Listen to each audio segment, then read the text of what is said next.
Okay, Mark, so you know the actor James Earl Jones? Yes. Incredible voice acting is what he's most known for, is his phenomenal voice. Yeah. Mufasa and The Lion King. Classic. Of course, he was in Field of Dreams. Yes, and he was Darth Vader, which I just found out yesterday. Which you now know. I had no idea. Yes. Everyone else on the planet knew but me. But now you know. Yeah, phenomenal guy, phenomenal actor. 6 decades of being a voice guy. Everyone knowing his voice. He was CNN, the voice of CNN. This is CNN, dude.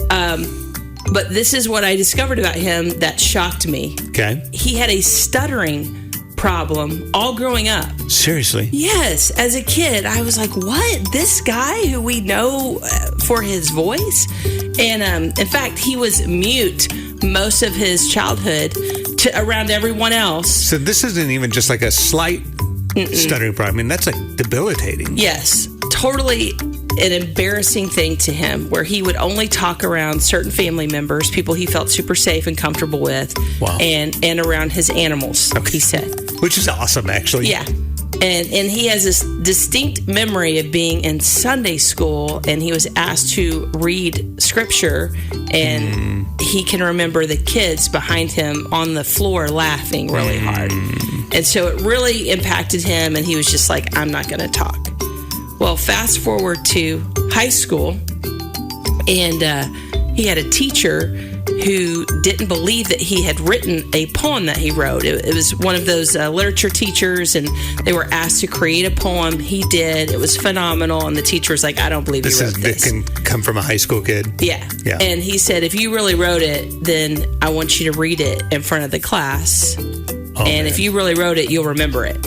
And James Earl Jones, he did it. He got up in front of everybody. As scary as that is, so kudos to him for the courage.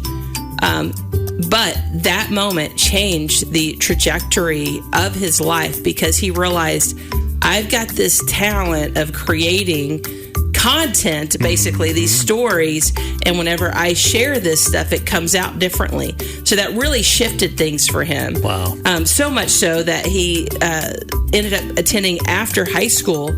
It was the University of Michigan, their arts and dance, and he was not a dancer, but it was their arts program. Yeah. Graduated and then pursued that heavily.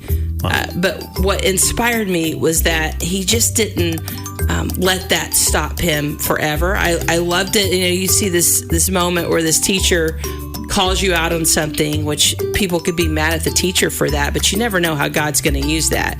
And God completely turned that around and changed the trajectory of his life. And behind the scenes, he's been a huge supporter of literacy and helping kids overcome stuttering. And he said it never even went away.